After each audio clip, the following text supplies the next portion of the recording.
If you fall asleep fine but wake up between 1 and 3 in the morning and lie there for hours unable to fall back asleep, if you are exhausted but can't figure out why, or if you've been told you snore and wake up with headaches, this conversation is going to change your life. I just watched Dr. Michael Bruce, a sleep specialist for 26 years, on the Stephen Bartlett Diary of CEO, and he explained something that completely blew my mind. Everyone on earth wakes up between 1 and 3 a.m. Every single person. But most people burp, roll over, and fall back asleep in 30 seconds. If you are not one of those people, here is a reason, and he's going to show us exactly how to fix it. So, Dr. Bruce started by explaining something I'd never heard of. You have a genetic sleep code inside you called chronotype, and it decides when your brain releases melatonin, cortisol, adrenaline, and dopamine. Most people heard of early birds and night owls, right? Those are chronotypes, but Dr. Bruce discovered a fourth one that changes everything. His chronotypes are lions, the early birds.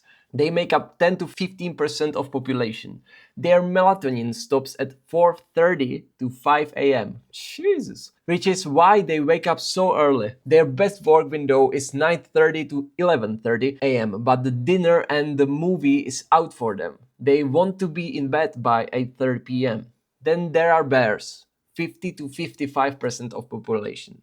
The whole world runs on the bear schedule. 9 to 5 is perfect for them. Peak work time is noon to 2 p.m. Wolves. Wolves are the night owls. Artists, actors, creatives. They get their bigger ideas at 2 a.m., not 2 p.m. They are the high risk takers. They show up at parties at 11 p.m. and stay till 2 a.m. helping you clean up. And then there's dolphins. Highly intelligent, fast-talking, well-read, but they have irregular sleep patterns and a bit of anxiety. They crave long sleep, but their body doesn't have a long sleep drive. I took a quiz at chronoqiz.com and I am a wolf, which explains so much about my life. Now, here is where it gets interesting. Sleep works on two separate systems in our brain: sleep drive and sleep rhythm. Sleep drive is like hunger. The longer you stay awake, the sleepier you get. And there is this chemical called adenosine that builds up in your brain when the cells eat glucose. Adenosine comes out at the back end. It accumulates and makes you sleepy. But here is the crazy part. Adenosine and caffeine are off by one molecule. So caffeine fits into the same receptor site and blocks new adenosine from getting in. Which brings me to Napa Latte hack. You take a cup of drip black coffee, throw in ice cubes to cool it down, drink it as fast as you can, and immediately take a 25-minute nap. The adenosine that's built up burns through while you are napping. Caffeine blocks any new adenosine. You are good for 4 hours, guaranteed. Dr. Bruce uses this with every CEO he works with. If you only got 3 hours of sleep and you have a big presentation, Napa Latte, I've tried it. It works. I am like Selman with wind. But here is something I didn't know. Don't have caffeine for the first 90 minutes you're awake. I know.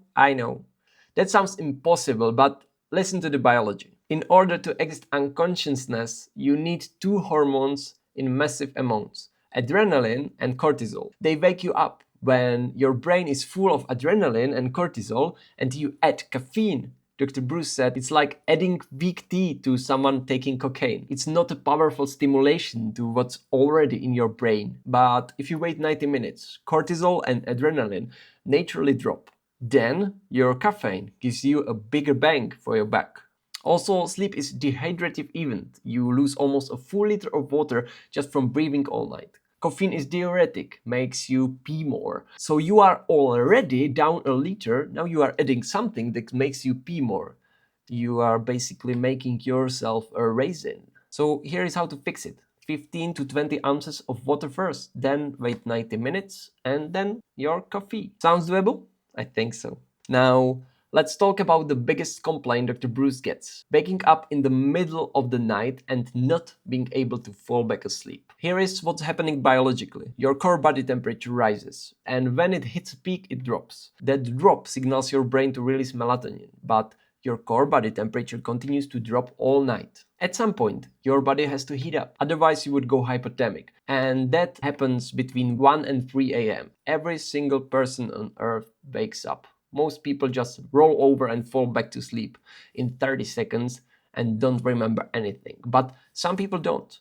And here is what to do. Step number 1, don't go pee unless you absolutely have to. I know this sounds crazy, but when you go from lying to sitting and standing and walking, your heart rate shoots up. You need a heart rate of 60 or below to enter unconsciousness. 75% of people sleep on their sides and put pressure on their bladder. So lie on your back for 25 seconds and see if you still need to pee. If you don't, stay in bed. Step 2, don't look on your phone. Don't check time, because as soon as you see it's 3:30 a.m. and you have to be up at 6, you do the mental math and now you're pissed off. You try to force yourself to sleep, and in the history of time, nobody has been able to force their brain to sleep. Step 3. 4-7-8 breathing. This was developed by Dr. Andrew Weil for the military to lower heart rate in stressful situations. Breathe in for 4, hold for 7, and breathe out for 8. Eyes closed, picture numbers in your head and try to do 20 cycles. I actually tried it when I was listening to the podcast, and after only 2 cycles I already started yawing. Because you cannot count and worry at the same time, I guess. Now let's break some myths about alcohol. Dr. Bruce said possibly the worst thing you can do for sleep is to have a glass of wine before bed. You might be asleep, but the quality of your sleep is terrible. During stage 3 and 4 sleep, there is something called the glymphatic system that comes in and scoops out proteins that accumulates in your brain. When proteins wrap around nerves, that's Alzheimer's disease. Alcohol knocks out stage 3 and 4 sleep, so you are not clearing those proteins. If you are going to drink, here is the protocol. Have your first glass of wine at dinner, say 6:30, then glass of water. Second glass of wine at 7, second glass of water. Stop everything by 7:30. Wait 3 hours, that's 10:30, then you can go to bed. The water helps it through, fills your stomach so you don't drink more and makes you pee, which flushes the system. Here is something that terrified me. 1 in 7 people globally have a sleep apnea. That's 936 million to 1 billion adults. As common as diabetes, but 80 to 90% are undiagnosed. Sleep apnea is when you snore, you pull your tongue to the back of your throat, you cut off your air, and you literally stop breathing for a few seconds. This can happen hundreds of times during a night. Signs are snoring, gasping for air, waking with headaches, and mood swings. And if it's untreated, you have a 45% higher risk of Alzheimer's because you are not getting the deep sleep that clears your brain. There is now a home test for $189, which you can purchase and measure your sleep quality. It ports to your phone and shows you everything. Dr. Bruce said he has sleep apnea himself, but he doesn't look like someone who would.